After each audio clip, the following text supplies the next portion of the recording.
Olá! Seja muito bem-vinda, muito bem-vindo a mais um episódio do nosso programa semanal Zero Enxaqueca.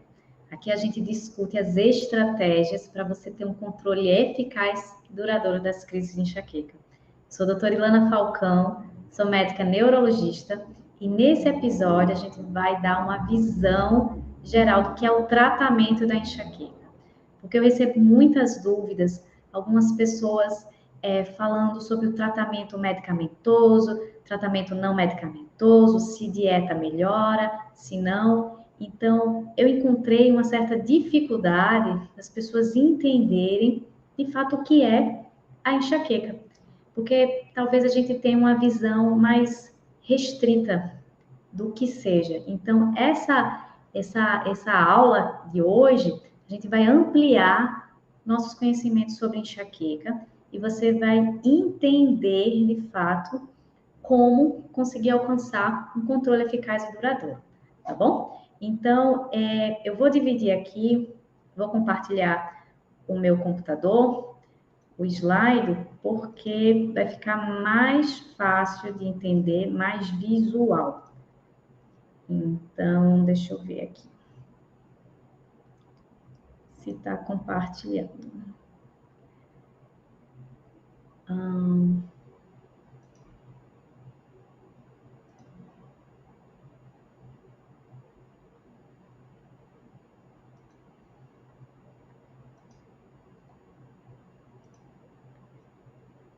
Né? E aqui estou eu. Vamos lá. Então, tratamento da enxaqueca, visão geral.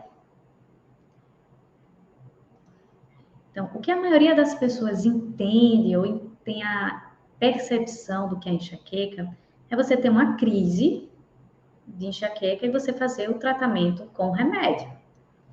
E tudo bem ter esse pensamento, tá?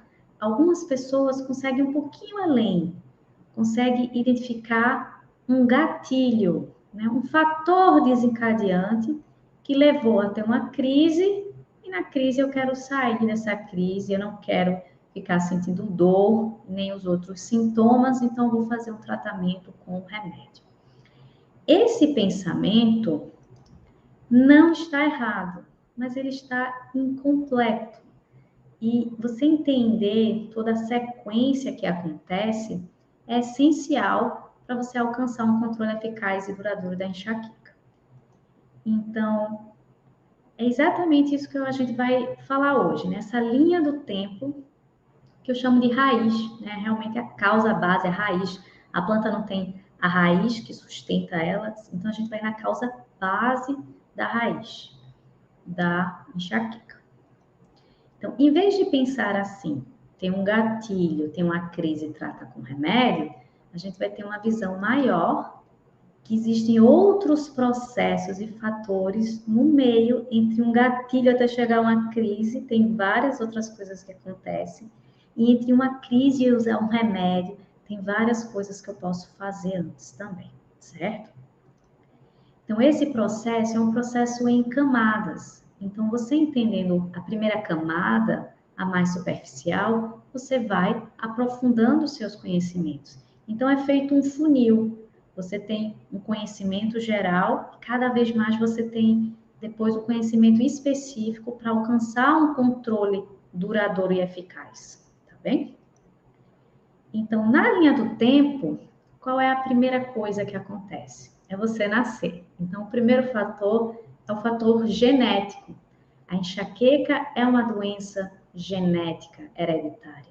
Então, são genes e combinações de genes, aquela história do DNA lá, que passa da mãe e o pai, forma o seu DNA. Então, é um gene que passa fácil, de geração em geração. E a gente já falou um pouco mais sobre essa questão genética da enxaqueca.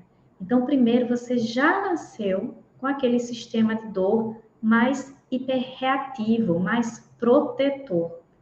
Então, essa é a primeira parte. Você nasceu com a predisposição genética. Desenvolver, manifestar a doença é outra história. Então, precisa de outros fatores. Então, depois da genética, a gente tem os gatilhos. O que é o gatilho? É alguma coisa externa, um fator desencadeante, que vai ali no final provocar uma crise. Então, em termos gerais, quais seriam esses gatilhos, né? O estresse físico e emocional é o gatilho número 1. E vários estudos mostram isso. Ele é responsável por 78,9% das crises. O estresse físico e emocional. Pode ter alterações no ciclo do sono, é um gatilho. Alterações hormonais, é um gatilho. Alterações climáticas, de temperatura quente e frio, ou então alterações de pressão, baixa pressão, alta pressão, tá tempestade, tá chovendo, isso pode desencadear crises.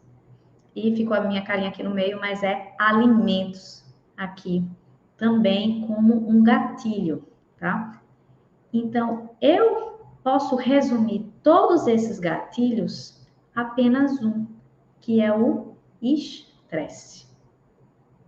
Entenda, quando eu falo estresse, não é só o estresse do dia a dia, de ter uma demanda extra, de estar atarefada no trabalho. Existem várias formas de estresse. Então, eu falo que o estresse ele vem em 3 linhas, para ficar mais didático. É o estresse macro, é o estresse grande que todo mundo vê. É o estresse mega, aquele estresse contínuo do dia a dia, que tem o sistema de luta e fuga, né? Que é o sistema do estresse, está sempre on, está sempre ativado.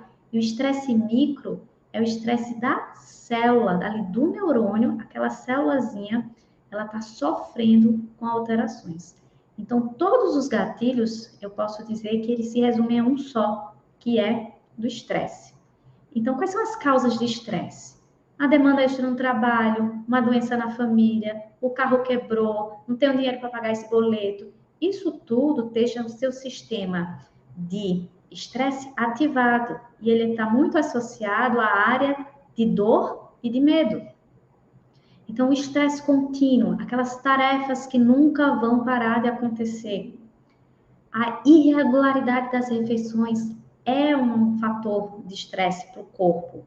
O balanço incorreto entre carboidratos e proteínas. O consumo de alimentos que o corpo tolera mal, causando inflamação. Por exemplo, se alguém tem alguma alergia, intolerância à lactose, intolerância a glúten, ou então quebra esse ciclo entre o eixo cérebro-intestino e aumenta a inflamação.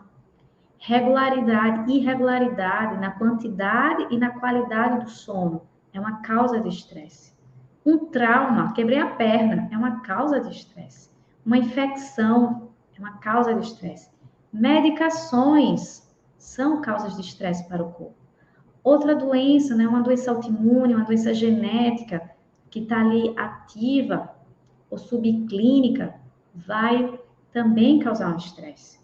Exposição a toxinas, talvez isso você não tenha muito levado em consideração em relação à enxaqueca, mas sim, pesticidas, metais pesados, poluentes do ar, hormônios dos alimentos.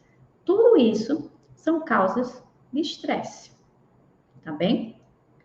Então, aqui na nossa linha do tempo, eu tenho a causa genética e eu tenho os gatilhos, que a gente vai resumir os gatilhos no estresse. Então, existe, como se fosse uma via de dois sentidos, né? A via A, o corpo compensa, ele consegue, apesar de ter esses fatores estressores do corpo, ele consegue compensar. Então, imagina quantas vezes você não teve crise porque o teu corpo, ele conseguiu compensar.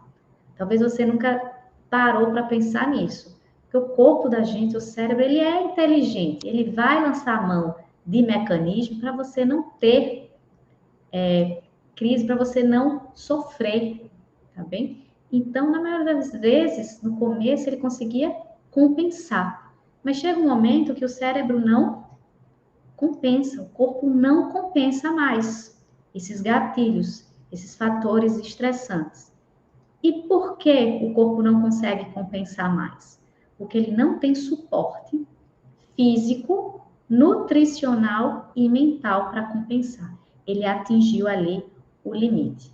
E nesse momento, a pessoa está vivendo acima do limite que o corpo dela consegue suportar.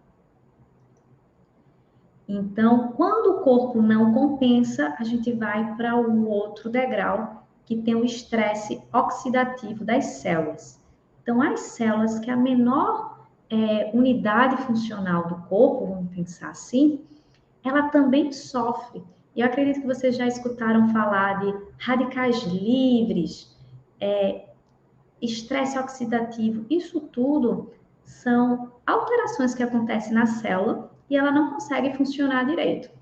Então, imagine essas alterações acontecendo nas células de dentro da cabeça, né, nos neurônios, que o cérebro é que comanda tudo. Então, lógico que vão ter vários sintomas.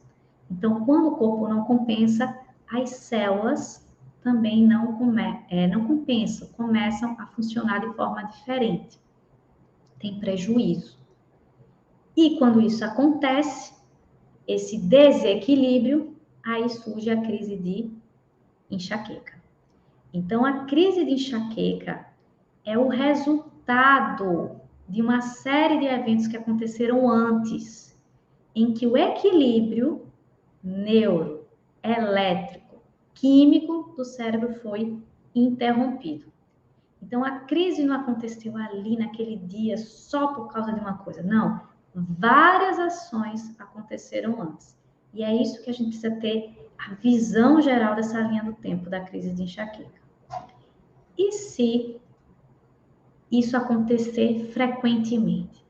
E se essas crises forem frequentes e o corpo não consegue mais compensar? O que acontece? A enxaqueca fica crônica. Então, você entra num ciclo vicioso de desequilíbrio do corpo.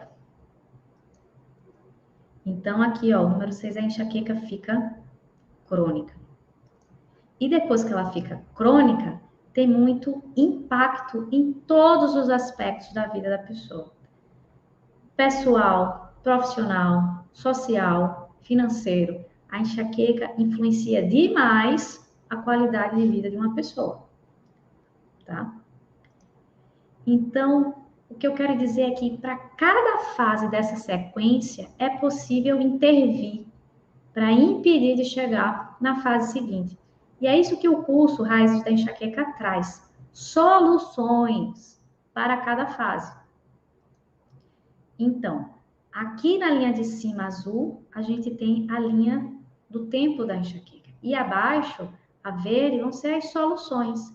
Se eu tenho primeiro a causa genética, o que é que eu vou fazer? Eu vou aumentar o meu limiar de dor. Se tem os gatilhos, que o principal é o estresse, eu vou controlar esse estresse. Eu vou aprender técnicas para controlar o estresse de forma eficaz na prática. Se o corpo não compensa, porque ele não tem suporte, eu vou dar suporte físico, nutricional e mental. Se a minha célula está com estresse oxidativo, eu vou dar suporte para ela, suporte metabólico para a célula. Então, por isso que algumas pessoas dizem assim, mas a enxaqueca, eu consigo controlar a minha enxaqueca com dieta e o remédio não serve de nada. Não, é a fase. Sim, você pode conseguir controlar a enxaqueca com alimentação, com melhora do estilo de vida, porque está aqui, está justificado, estou dando suporte físico, nutricional e mental para o meu corpo. Ele não vai estar entrando em desequilíbrio, por isso que não vai ter crise. Então, é a visão global do corpo humano, certo? Mas se acontecer a crise, eu vou lançar mão de estratégias, sejam medicamentosas ou não medicamentosas, para aquela crise naquele momento que aconteceu, ela ser o mais breve possível.